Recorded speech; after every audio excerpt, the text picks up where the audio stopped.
তাদের আত্মত্যাগের সাথে আপনারা কিন্তু বেইমানি করবেন, মুনাফিকি করবেন।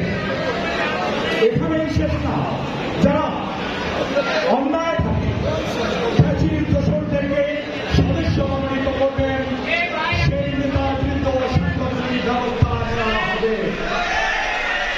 আমাদের বিভাগ দল এই দলের মধ্যে মতবিরোধ রয়েছে, প্রতিযোগিতা রয়েছে, এটা থাকাই স্বাভাবিক, কিন্তু স্মরণ রাখবেন যতই প্রতিযোগিতা থাক, যতই মতবিরোধ থাক, আমাদের শেষ ঠিকানা বিএনপি, আমাদের রাজনৈতিক অভিভাবক জনাব তারেক রহমান, দেশনেত্রী বেগম খালেদা জিয়া, আমরা তার সৈনিক, এর বাইরে কিন্তু আমাদের কোনো পরিচয় নেই।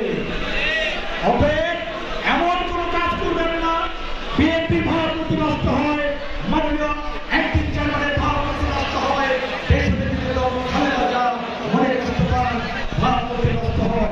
এই জাতীয় কাজ থেকে আমরা বিরত থাকবেন। এর দ্বারা বক্তব্য রাখবেন আমাদের প্রিয় নেতা, আমাদের অভিভাবক জনাব আব্দুল্লাহ